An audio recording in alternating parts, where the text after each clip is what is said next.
గాడిద గుడ్డు ఎక్కడన్నా పెడుతుందా? పెట్టదు. అయినా గాడిద గుడ్డు ప్రస్తుతం తెలంగాణ ఎన్నికల ప్రచారంలో బాగా పాపులర్ అయింది. ఎన్నడూ లేని విధంగా రాష్ట్రంలో గాడిద గుడ్డు చుట్టూనే రాజకీయం జరుగుతుంది. కేంద్ర ప్రభుత్వ పథకాలు, కేంద్రం నుంచి రావాల్సిన నిధులు తెలంగాణకు ఏమీ ఇవ్వలేదని కేవలం గాడిద గుడ్డునే ఇచ్చిందంటూ ఓ బహిరంగ సభలో సీఎం రేవంత్ రెడ్డి వ్యాఖ్యానించడంతో ఈ గుడ్డు వ్యవహారం మొదలైంది. ఇప్పుడు ఎన్నికల సమావేశాల్లో మాట్లాడే కాంగ్రెస్, బీజేపీ నాయకులంతా గాడిద గుడ్డు పదంతోనే ప్రసంగాన్ని మొదలెడుతున్నారు, దానితోనే ముగిస్తున్నారు. అన్ని పార్టీల ముఖ్య నేతలందరూ ఈ పదాన్ని విరివిగా వాడుతుండటంతో ద్వితీయ శ్రేణి కేడర్లో కూడా ఇదే పదాన్ని వాడుతున్నారు. గాడిద గుడ్డు సీఎం రేవంత్ సభల్లో తలుక్కుమంటుంది. తలుక్కుమనడమే కాదు, సెంటర్ ఆఫ్ అట్రాక్షన్గా కూడా మారుతుంది. లోక్సభ ఎన్నికల ప్రచారంలో ముఖ్యమంత్రి సుడిగాలి పర్యటన చేస్తున్నారు. సభ ఎక్కడైనా, వేదిక ఏదైనా గాడిద గుడ్డు మాత్రం హైలైట్గా కనిపిస్తుంది. ప్రచారం అన్నాక ప్రత్యర్థుల విమర్శలు ఉంటాయి, పంచులు ఉంటాయి, అంతకుమించి ఊగిపోయే ప్రసంగాలు కనిపిస్తాయి. కానీ వీటన్నిటికి భిన్నంగా రేవంత్ రెడ్డి గాడిద గుడ్డుని ఎంచుకున్నారు.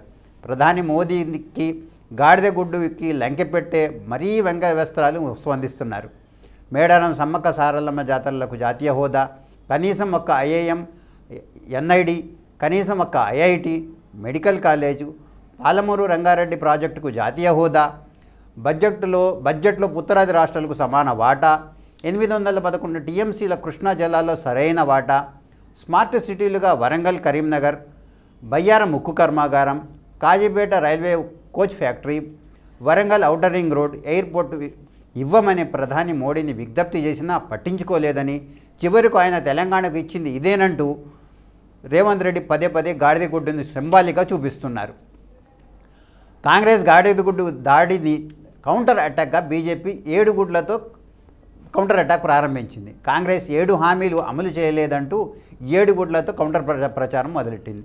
అయినా రేవంత్ రెడ్డి చేసినంత గాడిద గుడ్డు ప్రచారం బీజేపీ చేయలేకపోతుంది.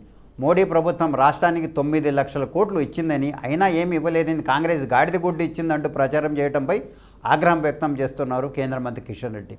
మొత్తానికి రాష్ట్రంలో లోక్సభ ఎన్నికల్లో ప్రచారంలో గాడిద గుడ్డు బాగా ప్రాచుర్యం పొందింది. జూన్ 4న వెలువడే ఫలితాల్లో ఈ గాడిద గుడ్డు ఏ పార్టీకి బంగారు గుడ్డు పెట్టిస్తుందో వేచి చూడాలి.